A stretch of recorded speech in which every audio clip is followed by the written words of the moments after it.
what our politicians are doing to women's rights and healthcare, what legitimate rape has to do with the separation of church and state, and why atheists should work together with feminists to meet our common goals. Rebecca Watson.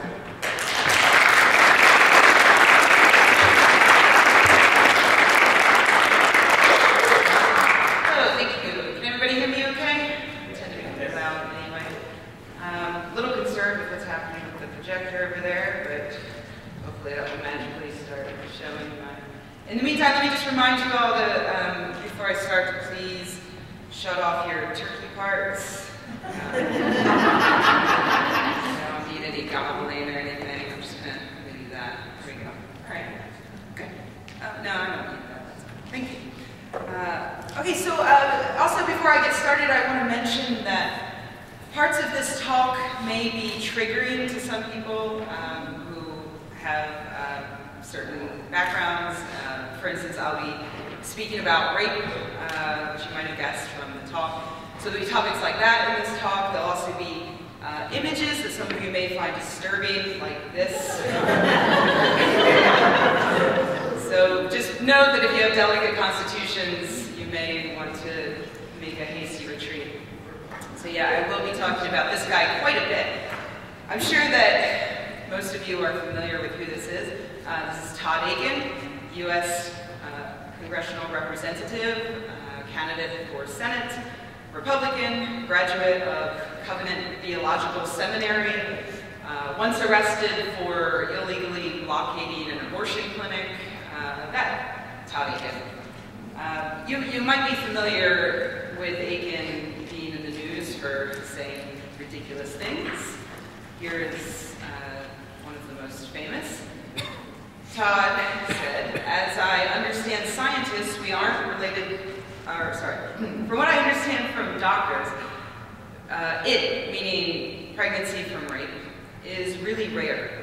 If it's legitimate rape, the female body has ways to try to shut that whole thing down."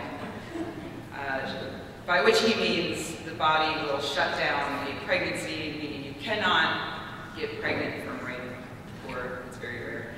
Which flies in the face of the evidence we have. We have tons of studies that try to pin a number down on how many rape-related pregnancies happen each year. This is a good baseline. 32,000 rape-related pregnancies each year in the United States alone. So it doesn't really actually seem to be that rare. But Akin doesn't let the science get in the way. His understanding of women's reproductive system is represented here in this helpful diagram. As you can see, the legitimacy detector separates the romance area from the waiting area. You can see there are rape countermeasures on each side right there.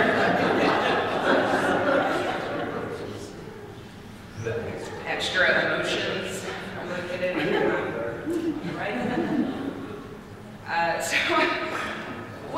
The reason why Akin was talking about this was because he was arguing against banning abortion even in cases of, he was against allowing abortion in the cases of rape.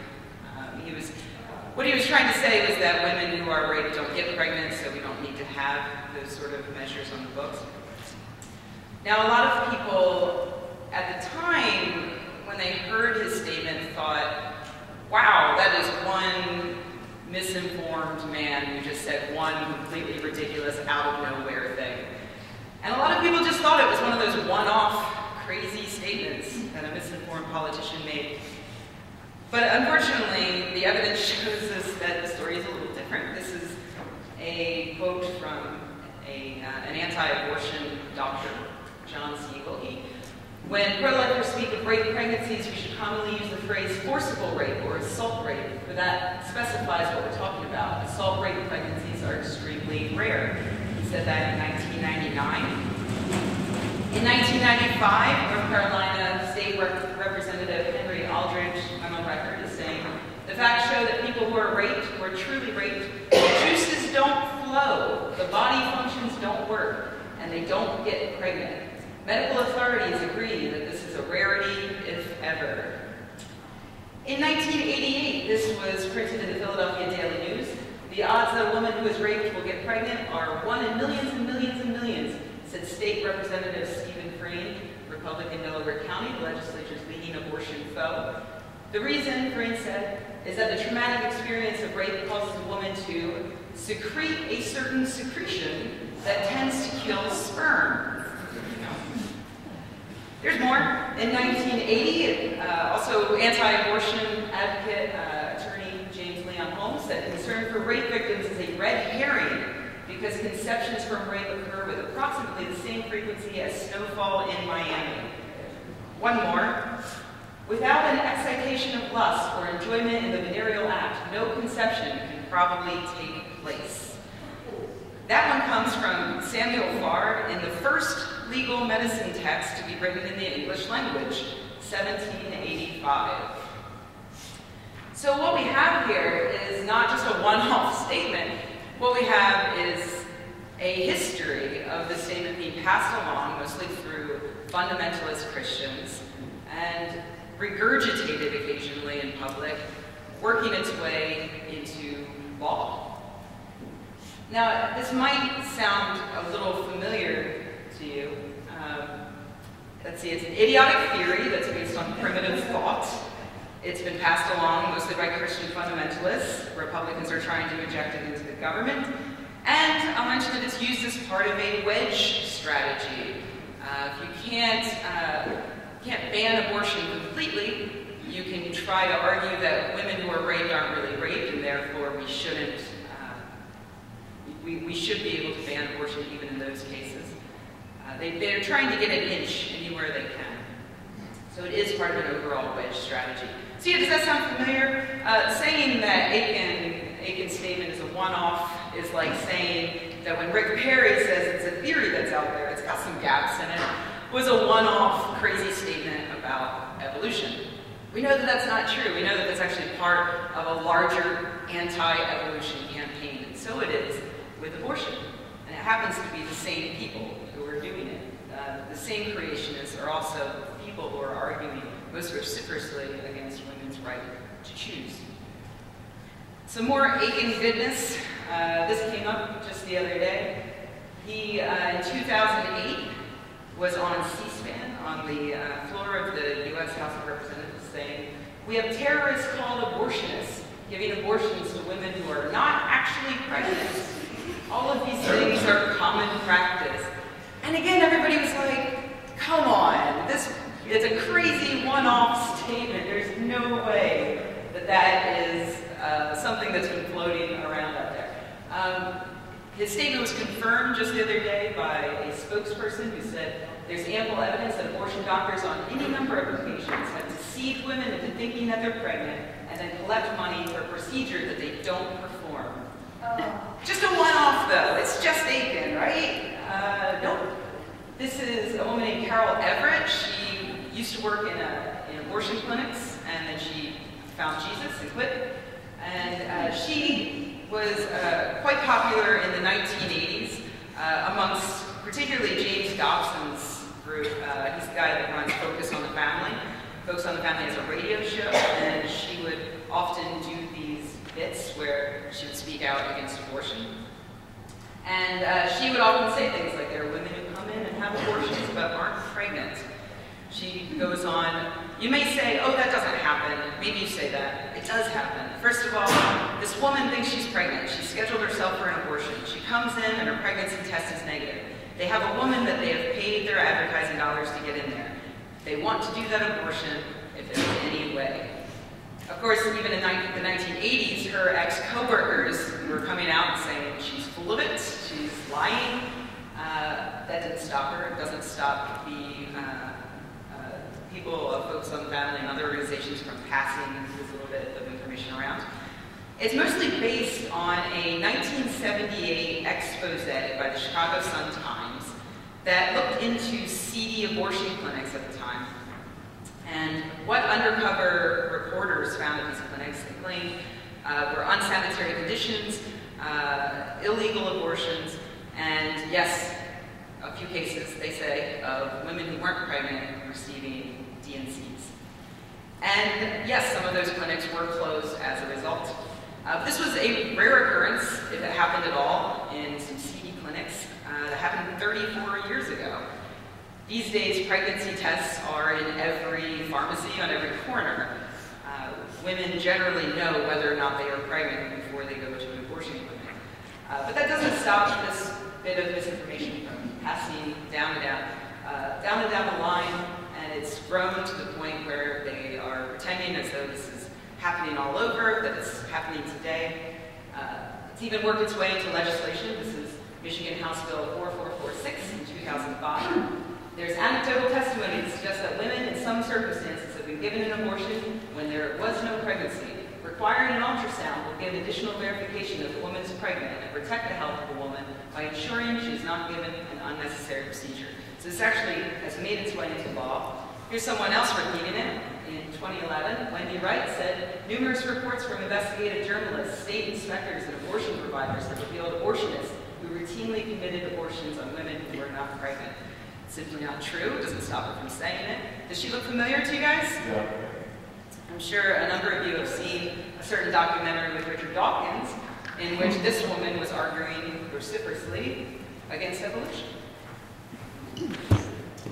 Wendy Wright is the head of Concerned Women for America, an organization where 3 of the 5 highest paid positions are men. Don't worry, they're very concerned. She's part of what we know as the religious right. And when I talk about the religious right, it's important that you understand what I mean.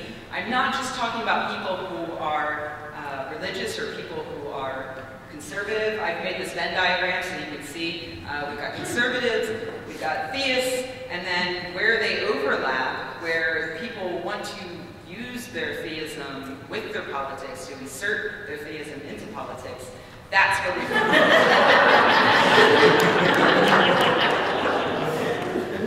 I'm sorry, religious right didn't fit in that.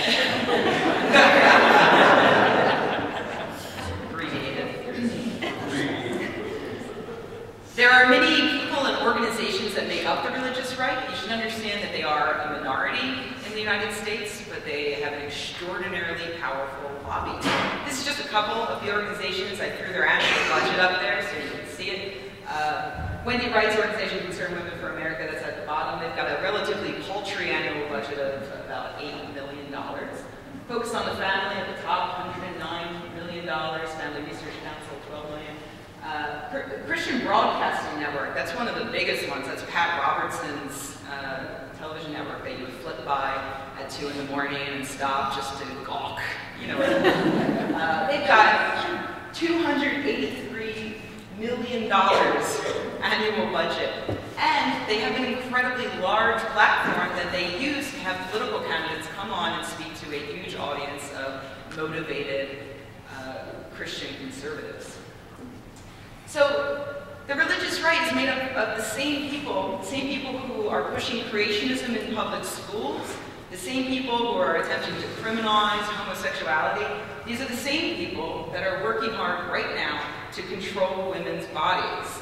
And they're doing that in a number of ways.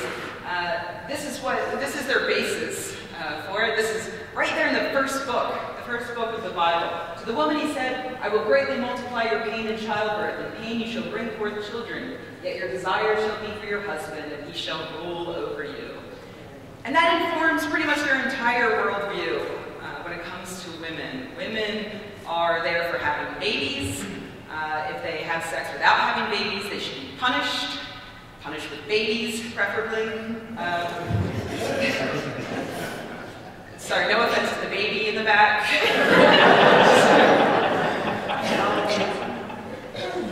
I'm sure you're a very nice baby.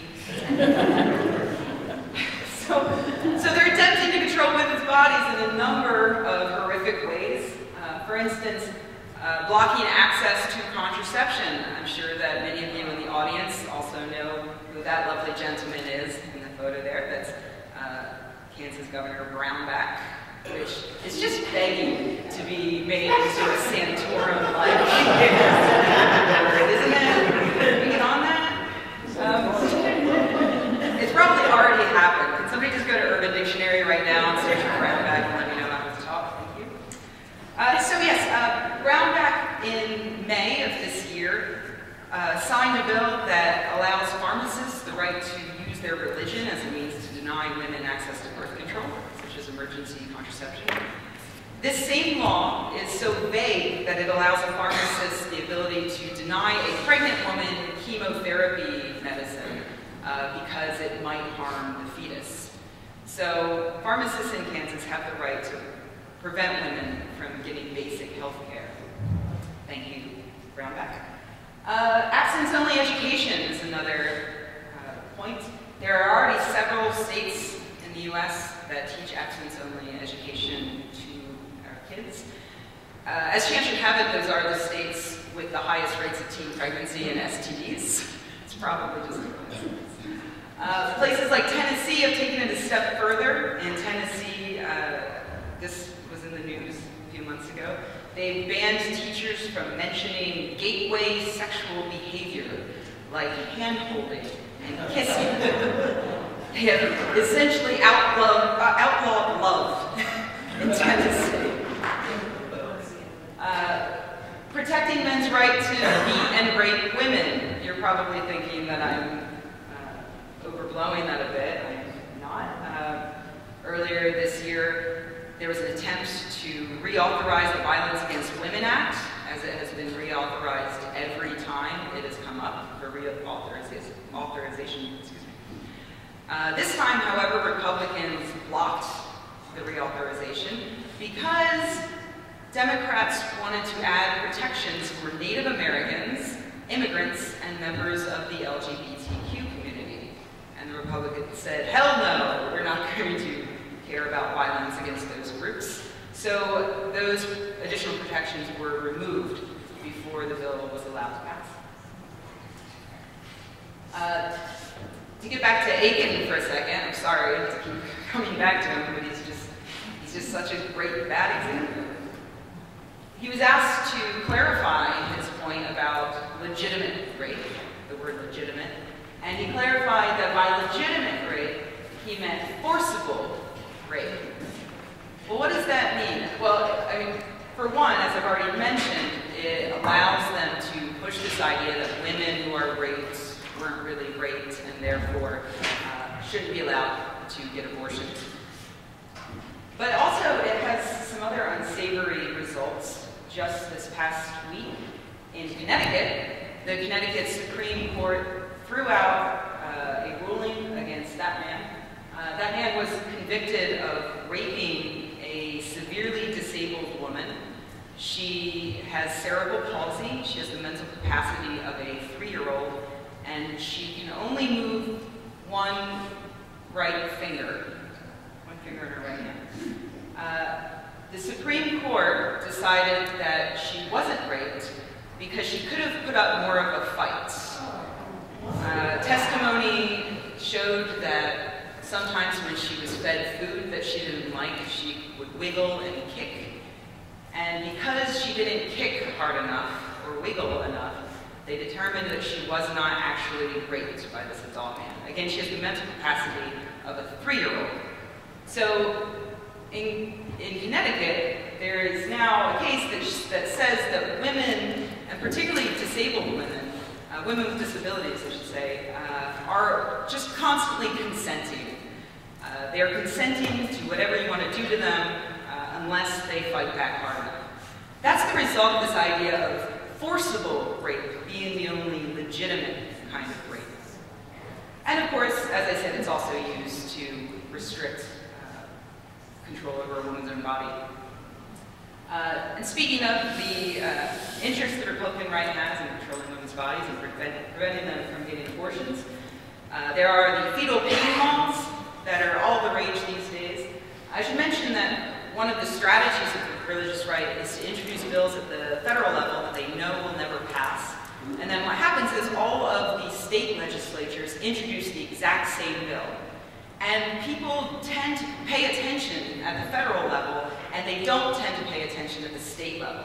So that's where the worst laws are being passed. State after state after state introduces these bills mimicking one another, and they're passing. One of those bills is the fetal pain law. This is based on the Christian idea that fetuses can feel pain at 20 weeks. They, like with creationism, they pretend that they have science on their side. They get a few anti-abortion doctors to go on the record as saying fetuses can feel pain at 20 weeks. It's an absolute lie. Currently, the scientific consensus is that fetuses probably can't feel pain, let alone as early as 20 weeks. The spinal cord isn't even attached until something like 24 weeks. But that doesn't stop them from passing these bills, which effectively bans abortion at 20 weeks. Well, what kind of result does that have? Horrible results. In Nebraska, where another fetal pain law was passed last year, this is an example of a couple who found out just after the 20-week mark that their fetus had abnormalities that would prevent it from surviving.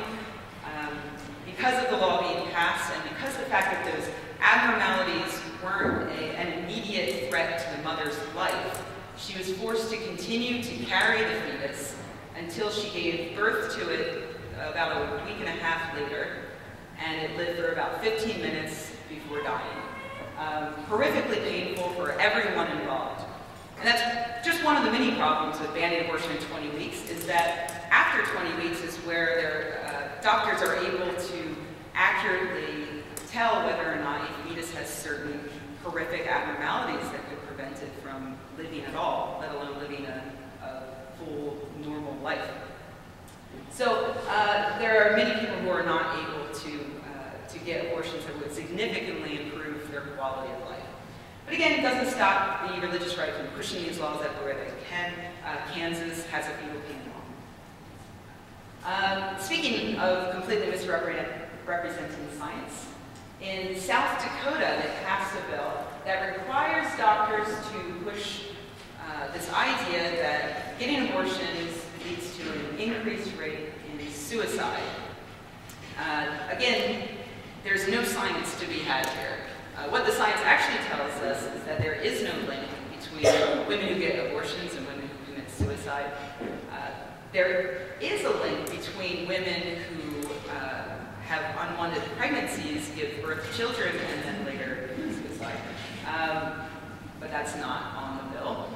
No, the bill forces doctors to lie to patients. Even doctors who know what the science says, they are forced to tell patients that they have an increased risk of suicide if they get an abortion. It is an absolute lie. It was challenged. The court in South Dakota upheld it in July. There's also been several other bills introduced that are similar. In New Hampshire, there was a bill introduced that would force doctors to lie to women and tell them that there was a link between abortion and breast cancer. Again, no science. Scientists agree that there is no link. There have been several large-scale studies that show there is no link. However, the bill in New Hampshire would have criminalized it, and any doctor who didn't tell a woman that there was a link would have faced jail time. Luckily, pro-choice activists in New Hampshire fought the bill very hard and was defeated. Then there's Bubba's Law. Bubba is quite the winner, Mississippi representative who pushed a law that requires any doctor performing abortions to have admitting privileges at a hospital. Admitting privileges are difficult to come by, so Bubba, after he passed the law, went around crowing about the fact that they had effectively made abortion illegal in Mississippi, because now no one, or very few people, can even offer abortions. And when challenged on it, Bubba admitted that if women in Mississippi don't like it, they can just use coat hangers instead of getting safe, legal abortions. And Bubba's speaking truth here, which is rare for the religious right, because several studies have shown that bans on abortion, restrictions on abortion, do not actually decrease the number of abortions. So, for instance, women in Mississippi who can no longer access abortions will travel to other states to get them if they can afford it. And if they can't afford it, they will pursue unsafe, illegal abortions. These things raise the mortality rate amongst women. So banning abortion does not actually save the lives of any babies, as the anti-abortion crowd will tell you. That is a lie. Banning abortion keeps the same number of dead fetuses, but increases the number of dead women. So the next time you hear someone refer to themselves as pro-life, you can laugh bitterly in their face and then never talk to them again. Horrible people. Yeah, it's not pro-life, it's actually quite the opposite. It's pro-death. How can we prevent women from getting abortions? Well, the news is you don't have to actually make it illegal. One good way to decrease the number of abortions is to give out free birth control. This study just came out in the Journal of Obstetrics and Gynecology, October 4th. So what's today? This was just yesterday, the day before. Yeah, this study found that, what do you know? When you give women easy access to safe and effective birth control, they no longer need to get abortions. When you teach women how to use contraception, and when you give them the ability to do so, they don't need abortions. So it's a shame then that one huge point on the religious rights agenda is also restricting access to contraception and teaching abstinence-only education. So again, it's not about saving babies, it's about controlling women, and unfortunately, in the end, it's about killing women.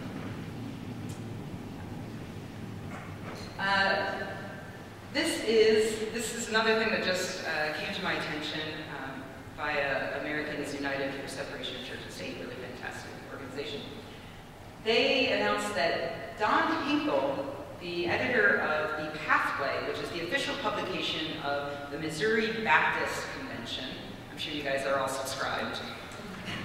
This is old news to you. Don wrote the following in their official publication. We want government leaders who are righteous and who will pass righteous laws that serve the common good and bring glory to Jehovah God, who established government and is sovereign.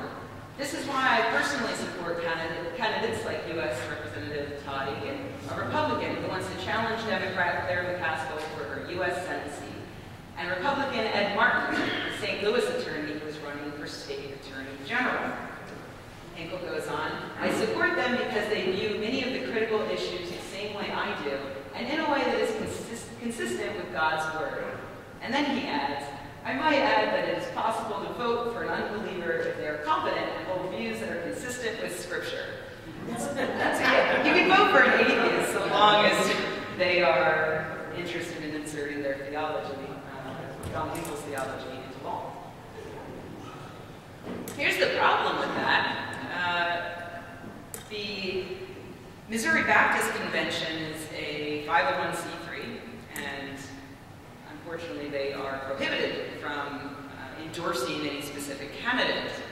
However, you may be aware that there are things called Pulpit Freedom Sundays. That's a huge deal, especially in these parts, where ministers and other religious leaders are encouraged to speak from the pulpit and tell their congregation specifically to vote for a candidate. They know that it's wrong, they know it's against the law.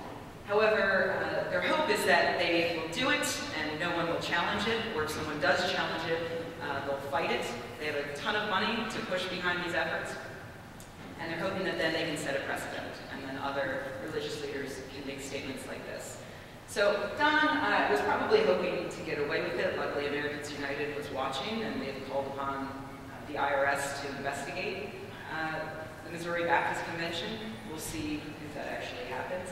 I should mention, along these same lines, that Americans United gives a rating to candidates, and Akin gets a 0, which means that he is completely opposed to separation of church and state. And so he is the perfect candidate for the Pathway's readers. However, if you ask Akin about it, this is Akin's view on patriotism. I wanted to throw this in here because I know that the topic of this conference is patriotism, atheism. Akin said, who would support something as un-American as abortion? Now you might think that I'm about to say the opposite, that there's There's nothing more American than abortion. Get an abortion, it's the patriotic thing. I am not. I'm not even going to tell you that allowing women the freedom to make decisions for their own bodies, I'm not even going to argue that that is patriotic, or that voting for congresspeople who will protect women's right to choose is patriotic. Because I am not a patriot, which perhaps makes it a little ironic that I was asked to come at this conference. I'm of the class of atheists who doesn't like to admit to any higher authority, including that of my country. I have no love for this country. I don't love and trust my representatives. I instead get angry at them, and I demand that they be held accountable. They work for me. So I love this country about as much as I love, working in an office, I guess. I don't. I tend to agree with Ambrose Bierce on this point. In his book, The Devil's Dictionary, he wrote, "In Dr. Johnson's famous dictionary, patriotism is defined as the last resort of a scoundrel, with all due respect to an enlightened but inferior lexicographer. I like to submit it is the first." So yeah, I'm not very patriotic. So I'm not going to tell you that the patriotic thing to do is to protect women's rights. What I'm going to tell you to do is to fight against the GOP, to fight against the religious right, to fight against their war on women, not because it's patriotic, but because it's reasonable, because it's moral, because it's compassionate, because it's the right thing to do. Again, these are the same people pushing creationism, and for years, I've come to atheist conferences and seen people passionately asking you to fight against the creationists. So I'm asking you to do the same thing to the same people, but on a slightly different topic, and one that more directly affects half of the population.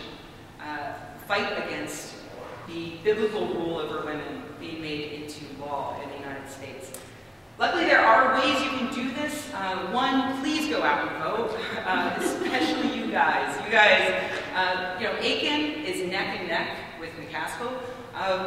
Compassionate, progressive atheists can actually make a difference in this election. You can make a huge difference. And you can make a difference for the next several years in the lives of women. You can, regardless of who gets into office, you can hold them accountable. You can call them, you can go visit them, you can tell them that you're watching them. Like I said, the religious right has a ton of money, but they're a minority.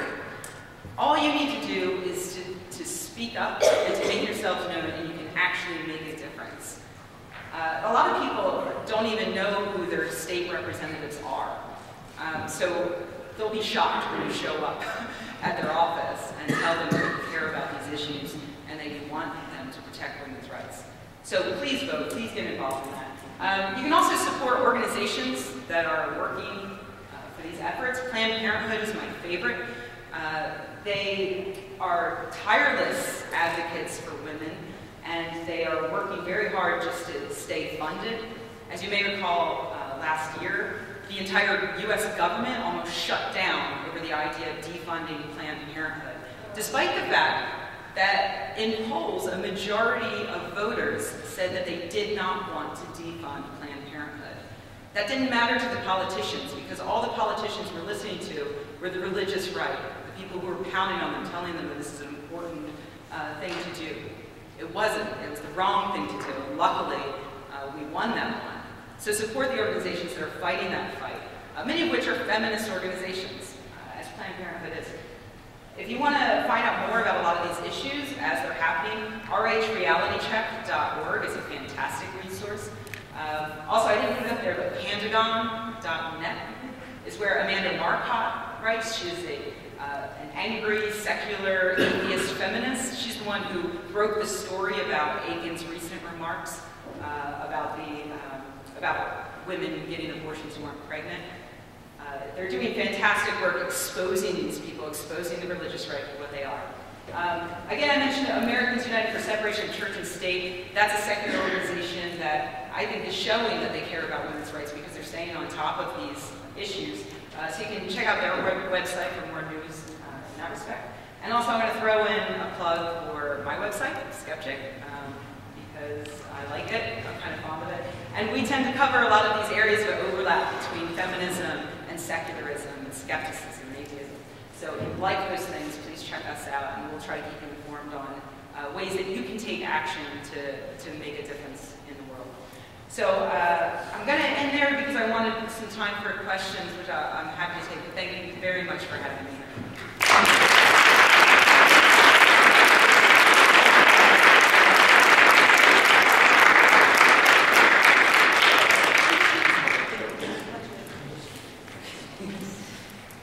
Do you like me, yes or no?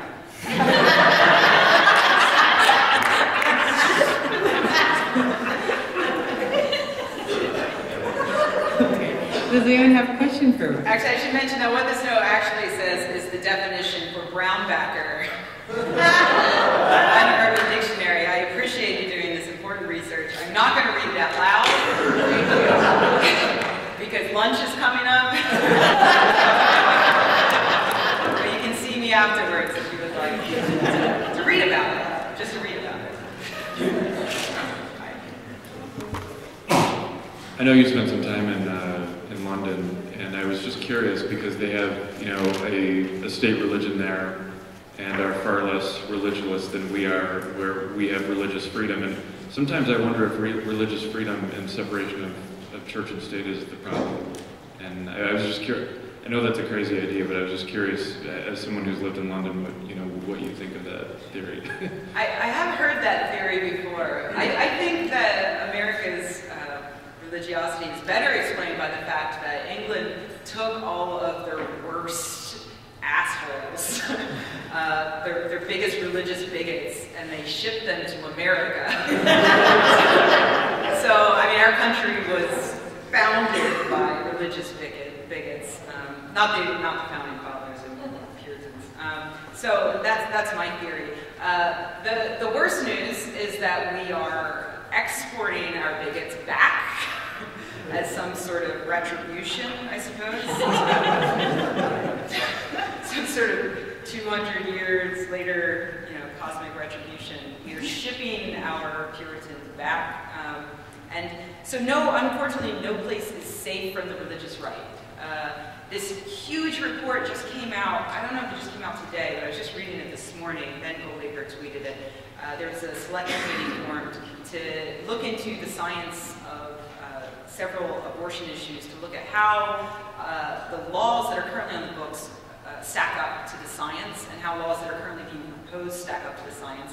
And it's fascinating reading, but what they found is many of the things that I went over here, the idea that restricting abortion does not lower the number of abortions, the fact that there's no connection between suicide risk and abortion, all of those things.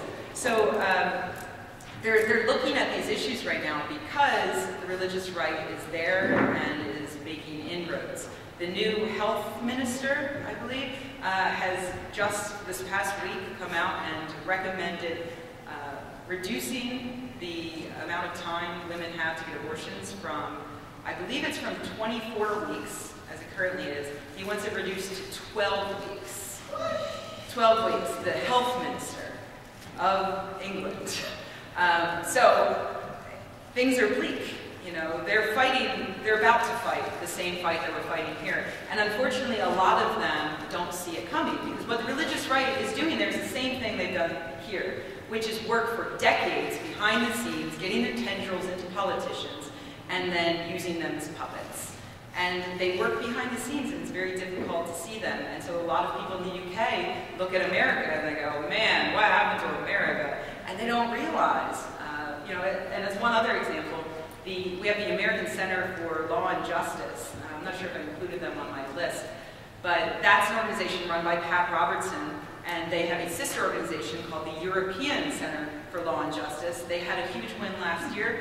The EU was looking at a bill that would protect women from pharmacists who were refusing them medication.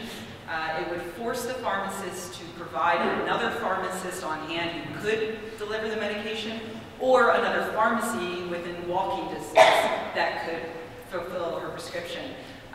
European Center for Law and Justice fought that. It changed the language so that it actually did the opposite, and it protected pharmacists' ability to discriminate against women.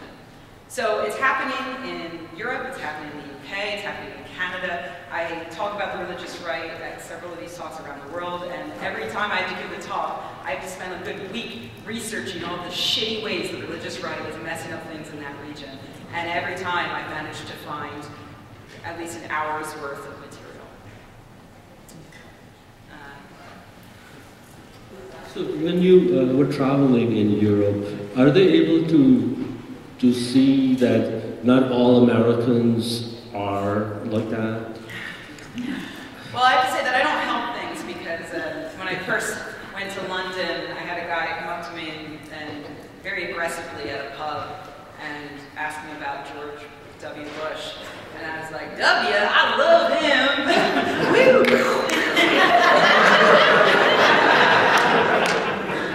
So I'm not a very good ambassador. But yeah, the thing is, I think that they are starting to see liberals and progressives in this country standing up to our politicians and holding our politicians accountable. What I think they're not seeing, I hear from a number of, for instance, humanists in England. There's the British Humanist Association, and they spend a lot of time working on social justice issues, and they do a very good job of, I mean, there's a new press release like every week of them fighting for social justice. And I'm afraid that American organizations aren't as visible right now. And it's one of the reasons why I like talking about this issue, because I really want to encourage organizations to step up and be more visible, both to hold our representatives accountable and to give non-believers in this country a reason to hope for change and to fight for change, and also to show the rest of the world that we're not backing down, and to give them a good example of what they're going to need to fight for in another few years. Well, this is kind of related to his comment. I teach German, so I knew that in Germany, for example, abortion is legal. I just had to check some details here. Germany has a state religion. They're officially, it's Catholic. But you can actually get an abortion in Germany up until 12 weeks, or 22 weeks if it's for medical necessity. I just find that really interesting that they have a state religion. The church actually receives tax money from the state, but it's also doable there to have an abortion.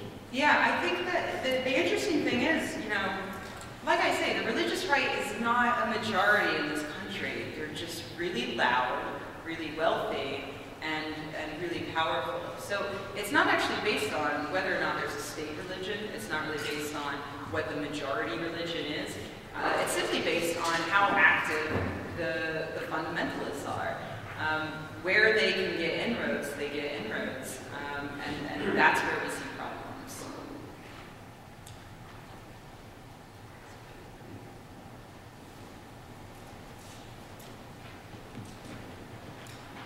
This might be kind of a difficult question. I have many of my non-believing friends. Now, abortion is sort of a touchy subject, and I think it deals with believers and non-believers alike. I don't think I know any non-believer that is vehemently opposed to abortion. However, there is some that I'm kind of familiar with, really close friends with, that have sort of an opinion of a point of no return, where this is just not right to have an abortion beyond a specific term. Do you have a personal opinion? What do you consider an abortion that would be not just killing a fetus or killing a zygote? What would you consider killing a child? What would be the point? My personal opinion on that? Yeah, just your personal opinion. I'm just curious. Yeah, that would be the moment that it is outside of my body and living on its own. Because a lot of what this is about a woman literally having control over her own body. And there are a few floating around to help illustrate this idea. I prefer to talk about, I like to use the Patrick Swayze metaphor, which is that if Patrick Swayze's ghost were to leap into your body one day and inhabit it, do you have the right to kick him out? I think you do. I think even though he is an adult man, ghost, who is, you know, a fully functioning person with thoughts and feelings and emotions, I'm sure, you have the right to kick him out of your body because it's your body. And I feel the same way about zygotes and fetuses. Another thing that's important to bring up, I think, is that 80% of all abortions happen before the 10-week mark. That's before we can even call it a fetus. That's when we still call it a zygote. It's less than an inch long. Back in the day, 100 years ago or so, they didn't even call that abortion. They just called it fixing your menstrual cycle. It wasn't an abortion until things started moving and kicking. So what's happening at the 22-week mark? What's up with those abortions? Well, there have been a number of studies that have looked into it and asked women who wanted abortions at that point why they were getting the abortions. And the overwhelming response is that those are wanted fetuses. They are fetuses that these women desperately want to grow and to give birth to, and to have babies that grow into children and adults. They have nurseries, they have clothes, they have names picked out. The reason why they're aborted is because of deformities, abnormalities, dysfunctions, things that threaten the life of the mother and things that threaten the life of the fetus. That's what happens at that point. And the fact that we make those women jump through extra hoops is unconscionable. It's ridiculous.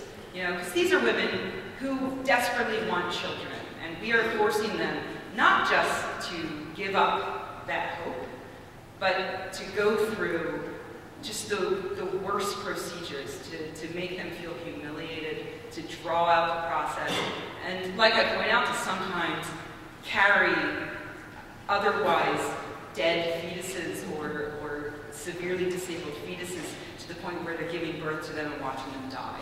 And I find that absolutely horrific, and that's why I believe that abortion should be legal. Any abortion, at any point, should be completely legal and safe.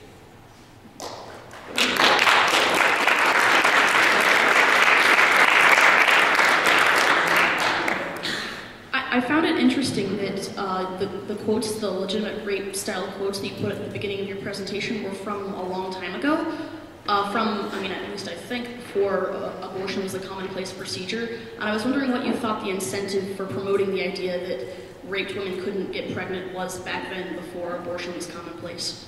That's a really great question, and it's got kind of an interesting answer. So back then, in the 1700s, there was a theory called the one-sex system. And this is the idea that both men and women have the exact same reproductive system, but women have, for instance, cooler constitutions which prevents their testicles from dropping. And so instead they stay inside the body and are called ovaries. And the vagina is simply an inverted penis. This was a theory with quite a bit of traction at the time. The idea is that for conception to happen, they already knew that the male needed to ejaculate. And because it was determined that women had the exact same reproductive system, they figured that there must be some kind of secretion happening within women's bodies that would join with semen and eventually result in a baby. And in order for that secretion, like with men, it was determined that women should need to orgasm. So, at first blush, you might think that that has some really great benefits for women, that theory. The idea that this woman cannot get pregnant unless you make her come. And so, you know, that's all great. But unfortunately, the flip side of that is that women who get pregnant, it is assumed that they must have orgasmed, which means that they must have enjoyed whatever sex happened to them. Which means that if they were raped and they got pregnant, they must have orgasmed, they must have enjoyed it, therefore it was not legitimate rape. So that's where that comes from, and of course it's still around today, as I showed, and it's being used in really horrible ways to pretend as though things like statutory rape isn't rape, to pretend that women who are drugged and assaulted aren't actually raped. You know, it's simply another way to excuse rape, to allow men to continue to control women's bodies in the worst way possible. Do we have time for one more? Super quick. Is there an official name for that theory? Oh, the name for the theory is the one-sex system. Okay, one more hand for Rebecca Watson. Thank you so much.